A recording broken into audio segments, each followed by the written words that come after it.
আমাদের বাংলা গানের বর্ষিয়ান কণ্ঠশিল্পী মাহবুবুর রহমান আর আমাদের মাঝে নেই। প্রিয় দর্শক, আপনারা কি জানেন কে এই বর্ষিয়ান কণ্ঠশিল্পী মাহবুবুর রহমান? জানতে হলে এই ভিডিওটি দেখুন।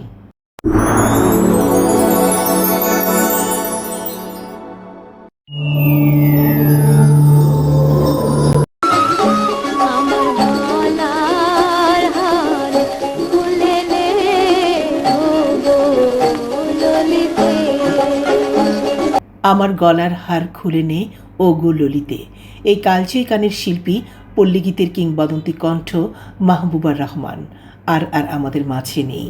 2026 সালের 26শে মার্চ রাতে বার্ধক্যজনিত কারণে না ফেরার দেশে পাড়ি জমালেন বাংলা গানের এক উজ্জ্বল নক্ষত্র শিল্পী মাহবুবুর রহমান। তার মৃত্যুতে দেশের সাংস্কৃতিক অঙ্গনে নেমে এসেছে গভীর শোকের ছায়া।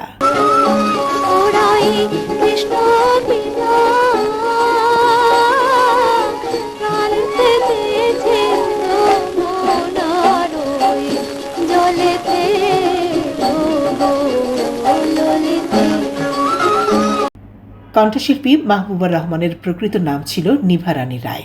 1935 সালের 3রা মার্চ চট্টগ্রামে জন্মগ্রহণ করেন তিনি। পিতা শুভরন্দ্র মোহন রায়।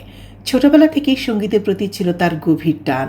তিনি তালিম নিয়েছেন সুধীর লাল চক্রবর্তী, ওস্তাদ পিসি গোমেজ, কাদের জামিরি এবং মমতাজ আলী খানের মতো গুণী শিক্ষকদের কাছে।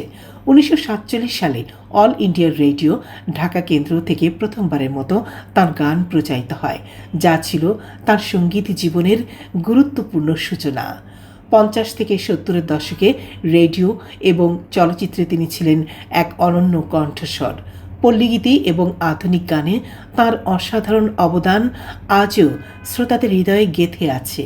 বাংলাদেশের প্রথম সবাক চলচ্চিত্র মুখ ও মুখোশের সমর দাসের সুরে গেয়েছিলেন মনের বনে দোলা লাগে। এছাড়াও তার কণ্ঠে অমর হয়ে আছে আরও অনেক গান, যেমন আমার গলার হার খুলে নে ও গো ললিতে। এই গানটি ছিল আসিয়া ছায়াছবির। এছাড়া শ্রোতাদের জনপ্রিয় আরও গান রয়েছে, যেমন নিরালা রাতের প্রথম প্রহরে, এছাড়াও তোমাকে ভালোবেসে অবশেষে কি পেলাম। এছাড়া 7 ভাই চম্পা ছায়াছবির আগুন জ্বালাস না আমার গায়ে। এই গানটি একসময় তরুণ সমাজের মুখে মুখে ফিরেছে। জ্বালাইলে যে জ্বলছে আগুন নিভানে বিষম দায়ে, আগুন জ্বালাস না আমার গায়ে লো, আগুন জ্বালাস না আমার গায়ে।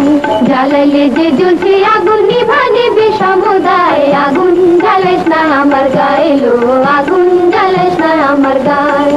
ব্যক্তিগত জীবনে মাহবুবুর রহমান 1950 সালে আবুল হাসনাতের সাথে প্রথম বিবাহ বন্ধনে আবদ্ধ হলেও পরবর্তী এই বিয়ে বেশি দিন টেকেনি। এই সংসারে তার 2 সন্তান রয়েছে, মারুফ এবং বাবুন। পরবর্তীতে 1958 সালে তিনি বিয়ে করেন খ্যাতিমান চলচ্চিত্র ব্যক্তিত্ব খান আতাউর রহমানকে এবং এই সংসারে তাদের 2 মেয়ে এবং 1 ছেলে রয়েছে, যাদের মধ্যে রুমানা ইসলাম একজন স্বনামধন্য সঙ্গীত শিল্পী। মায়ের মতো আপন কেহ নাই, মা জননী নাই রে যাহা, ত্রিভুবনে তাহার কেহই নাই রে। উল্লেখ্য, মাহবুবুর রহমান খান আতাউর রহমানের প্রথম স্ত্রী ছিলেন। পরবর্তীতে খান আতাউর রহমান বিয়ে করেন নীলুফার ইয়াসমিনকে এবং এই ঘরে তার একটি মাত্র পুত্র সন্তান রয়েছে এবং তিনি হলেন আমাদের সবার জনপ্রিয় কণ্ঠশিল্পী আগুন। কণ্ঠশিল্পী মাহবুবুর রহমান জীবনের শেষ সময়ে তিনি মগবাজারের বাসায় অনেকটাই নিরিবিলি জীবন কাটিয়েছেন। সন্তান এবং নাতি নাতনিদের সান্নিধ্যেই কেটেছে তার জীবনের শেষ দিনগুলো। শেষ শিল্পী নন, তিনি আমাদের সঙ্গীত ঐতিহ্যের এক অমূল্য সম্পদ। তার কণ্ঠে বেঁচে থাকবে আমাদের মাটি, আমাদের ভালোবাসা, আমাদের স্মৃতি। শ্রদ্ধা ভরে স্মরণ করছি এই গুণী শিল্পীকে।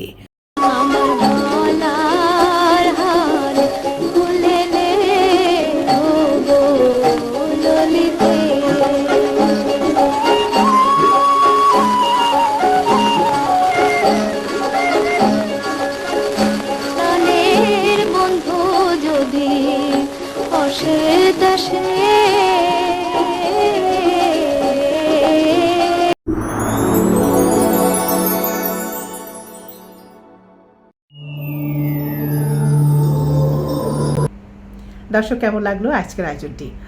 আগামীতে আবার দেখা হবে এমনি কোনো নতুন আয়োজন নিয়ে। ততদিন পর্যন্ত সবাই ভালো থাকুন, সুস্থ থাকুন, সুন্দর থাকুন। সবার জন্য অনেক অনেক শুভকামনা রইল। আল্লাহ হাফেজ।